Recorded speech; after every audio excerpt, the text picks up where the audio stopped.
Hello everybody, this is Sebastian Furtado and welcome. Today I've decided to do something different. I had to take a break from the Shalimar line because, as you can tell, I'm sick. I have a cold. It's been lasting for a while. But the reason why I didn't post anything the last week or so, I believe, is because I was away. I went on a trip and I came back and then I got sick and then it's a lot going on. So since I haven't done a video on the scarves, I decided to talk about them today. It's the second part on the scarves. It's going to take many videos to talk about my scarf collection because I have a few of them. But today I picked 5, and I will also be talking about scarf ring because, you know what, I'll tell you why, the because, when I'm done showing you the designs. And I would like to share with you that I tag them. I tag my scarves because it's much easier to identify what's what, because I have a large collection. So I find that labeling them, it's just amazing. It saves a lot of time. So let's start with it. Here have the 3 graces. This scarf was, I don't remember the year. I actually don't remember the year of any of them. So unfortunately I will not give you the year of them, except for the marble silk, which is the last one I'm going to show because that one is from last year. So it's the like fall winter collection of this year. So yeah, fall winter 2022. Yeah. So here we have the 3 graces. This one was a gift from my husband. It was a surprise. And honestly speaking, I told him I would not have picked this scarf because it's just something that I normally would not lean towards. But he picked it for me as a surprise, and I absolutely love it. It's beautiful. It's much more beautiful than photos. That's the one thing about Hermes scarves too. Photos don't do justice to them. That's a fact. So this is 3 Graces by Alice Shirley. I really like her designs, by the way. And this is it right here. So her inspiration for this scarf was a trip that she took in South Africa. And she saw 3 giraffes hiding behind the trees, and that's why she decided to come up with this design. So I love this design. You probably know by now that blue is my favorite color, so there will be a lot of blue in my scarves. So this is 3 Graces. It's a very graceful scarf, and the name is actually, I think it's perfect for it. So 3 Graces by Alice Shirley. I'll fold it later. This one is Cacina's Venice. Oh, I said Venice because I got this one in Venice. I labeled it Venice because I have 2 Cacinas. This color was not available in Canada when this design came out. That was 2019, I think.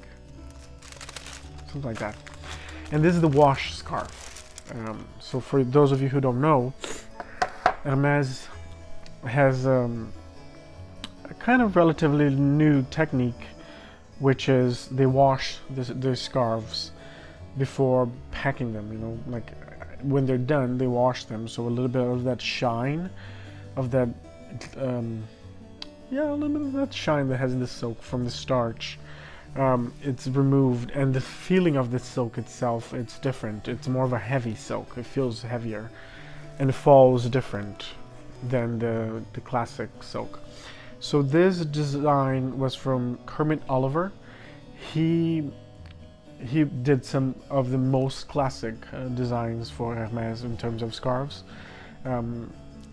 They worked together for quite a while, but then eventually he stopped designing scarves altogether for Hermes because there was an issue with his son. I think his son was troublesome apparently, and he had a lot of problems with him, so he decided to just stop eventually. I actually have the story of this one, so before I will show you the scarf, I'd like to share with you a little bit of the background. So this is not, so I do not remember what year this is from, but this is quite, it's from a while back. And Hermes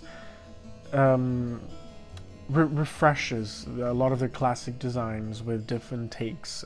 So they like to modernize a lot of their classic styles sometimes. So this is the story behind.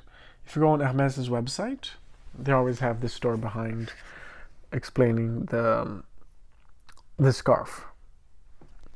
Always. So cachinas are ceremonial dolls given to Hopi children, Pueblo Indians residing in the southwestern part of the United States. The Hopi live peacefully, as their name implies. Hopitu Shinumu means the peaceful people, and in harmony with the spirits. Ancestors, clouds, gods of fire or rain, mischievous or benevolent spirits are personified in religious ceremonies involving boys from the age of 6 during their initiation. A link between the real and invisible worlds, these brightly colored wooden dolls charged with symbolism are given to children to familiarize them with their ancestral beliefs and rituals. Yeah, so these are colored wooden dolls, and forgive me. This is cachinas, and the color scheme, because the other one I have, it's kind of like a brown taupe. Yeah, I'll show you that eventually to you. Always keep the tags so I can know exactly what they are. So this is CA, I don't know what that is. Vert amande, so almond green and coral. So since we were in Venice and we went to Hermes, I really wanted to get this scarf, and I saw that we didn't have this colorway in Canada, so I got this one there. I love this scarf too so much. I love all of them. I should stop saying that because I really love all of them. This is cachinas.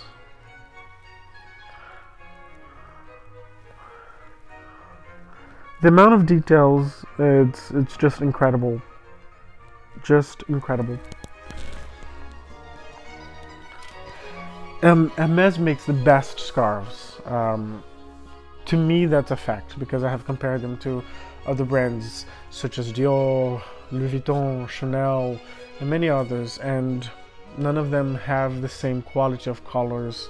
The silk feels very different, and if you are to compare the prices, Hermes actually tends to be cheaper than all the other brands for much better quality.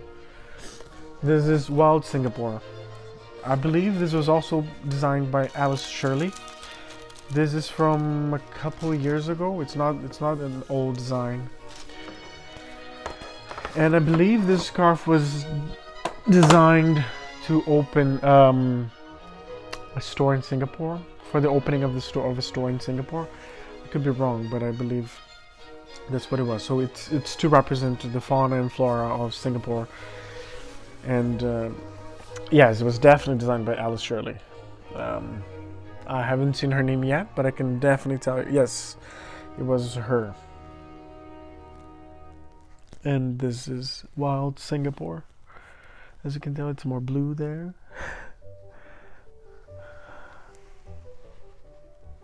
It's beautiful.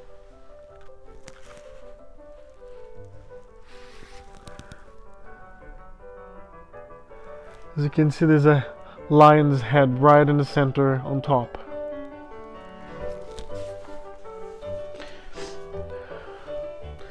The next one is Battery Park. I really wanted the scarf, but I believe it was only sold in the United States, or I could be wrong, or at least when it was launched or initially released, it was only available in the States because it was designed for a partnership, I believe with a Battery Park, which is in New York. It's close to where you take the ferry to go see the Statue of Liberty. It's very close actually to that area, and It's a really nice scarf, and so it was not available in Canada. It was never available in Canada. I ended up finding the scarf when I went to Las Vegas a few years ago, and you can see Battery Park.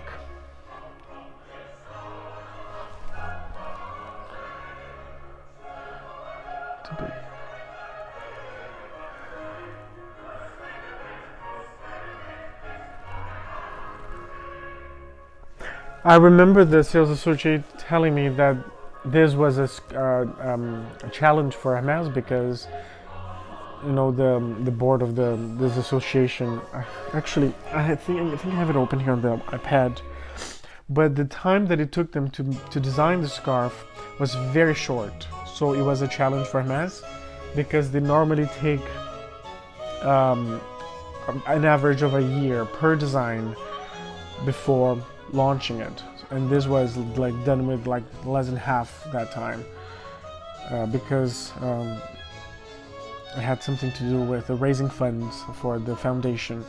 So the story behind, located at the far end of Manhattan, the Battery is the park that runs alongside the Hudson, opposite two iconic landmarks: Ellis Island, where immigrants were processed at the beginning of the last century, and the Statue of Liberty. Steps from Wall Street, it remains a place for remembrance. Ugo Gattoni presents it in his own way, adding his personal vision of the city. He outlines its contours, its skyscrapers, the vegetation, and the long esplanade at the water's edge, and supplements it with a few surprising details: a foot sculpture atop a tower, a monumental hand emerging from the Hudson, and a host of little characters busying themselves here and there. So this was designed by Ugo Gattoni. Yes, and it was a collaboration with foundation of the Battery Park. I'm very certain of that. And it was a challenge because it was short. You know, they had a short time frame to design it. And this is a marble silk from fall winter 2022. This is a very special scarf because the way it's printed. The colors are printed on this scarf. Sorry. It comes with a little pamphlet explaining about it. This is actually made in Japan, this scarf, because it's a Japanese family that owns this business that's very traditional, and it's pretty much the last in the world. Actually, I will link the YouTube video below so you can watch. It's a very interesting story how they came up with this technique. They were looking for this specific technique and who could make it for years before they found the family. And so it even says it's made in Japan, but I'm pretty sure it's sent back to France for them to do the edge. So as you can see there, made in Japan. And it has a different label too. It has an extra label actually. So I absolutely love this scarf. And you see why if you watch the video that explains this technique. This is a classic design also that was reinterpreted in this technique. I forgot the name, but let me check. Sorry, my nose is really bothering me.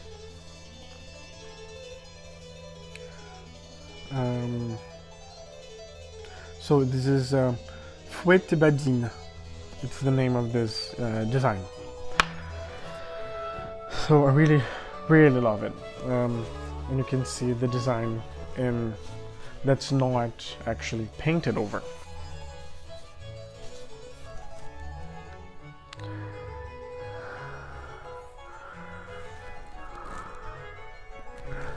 Yeah, so these are the ones that I wanted to share with you today, but this is actually quite a bit more expensive than the other ones because of the technique.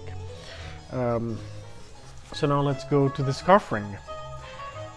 I wasn't really into the idea of owning scarf rings. I thought they were nice for the longest time, but I never felt compelled to get one. But my life changed after I got a scarf ring, especially this. This is the best scarf ring they have because you can do so much with it. First, because it's flat, and it's like it's supposed to look like a chain. It's a chain link, and you can do a lot with this. You can make a belt out of scarves with this. You can make let me show you a few designs, a few ways that I like to wear using this. So for you to make the carré, which is square scarf, long, you have to fold it in half, but halfways. So you do like this, and the other side you do the same thing, the other end, and then you fold halfway again, like this, if you can see, and then you fold back again. But like even like this, it's right now it's wide. You can fold again if you want to make it thinner. You can even fold again if you want to make it even thinner. So there's a lot of widths you can play with this kind of scarf. And one thing that I like to do is I twist a little bit. I wore this in Vegas last time, like 2 weeks ago, and it was a lot of fun. So I like to do it like this. I'm sorry if I hit the mic, okay? And then I put it through one, and then the other end, so it looks like this. And then you pull all the way back. You can wear it. I hope it's not, yeah. So you can wear it like this, like this. You can lower the ring. You can a little bit lower, and you can put a little bit higher too, which is what I wore when I went to watch RuPaul's Drag Race. I had it like this, so I had like kind of like a tie, so I had it very close. I think I'm touching the mic, so I'm sorry for that. Let me try to move the mic.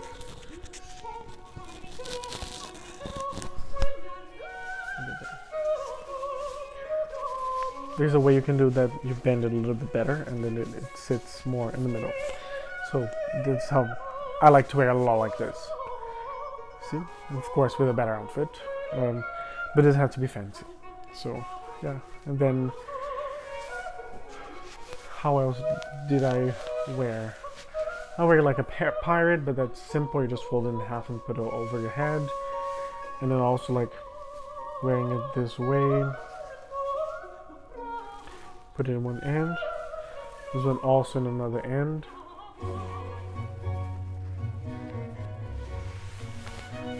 Like this.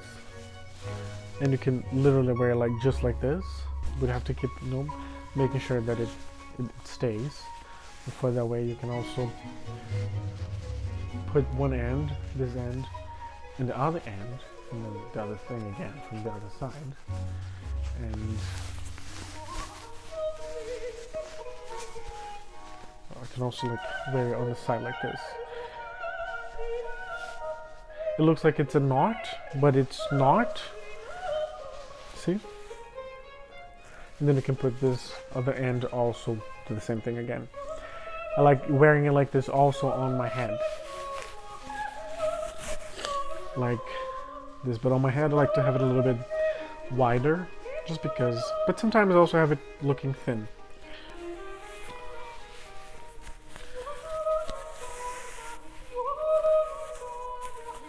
This is one of the ways, like something like this, and then I make it tighter, but then I make sure that this on top looks right. Because right now it's or I can just cover my head. I can fold the scarf in a way that will cover my entire head, but there will be nothing hanging, and I really like that way too. That way it's a little bit more complicated because of the way you fold, and then you have to open not stretch, but open a gap, like a larger space in the middle and have the ends thin so you can play with it.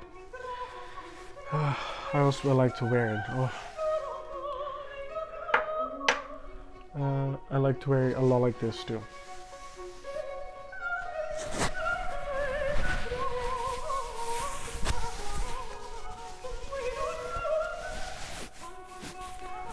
Just classic thing like this, or also incorporate the scarf ring, which looks really good. This scarf ring looks good every single time. But yeah, this is a really nice way too, or just a classical way too, which is folding it in half and then have it, have it like this. The mic's probably gonna be like this, and then you put the ends across. So yeah, next time I'll think of more ways that I wear, and I'll show more details, and I'll show you how I make the belt next time. So it's a lot of fun. So yes, if you're still around, thank you for watching. Thank you for your time. I really appreciate it. I hope you have a wonderful morning, afternoon, day, evening, night, wherever you are in the world. And the world needs more beauty lovers. Bye.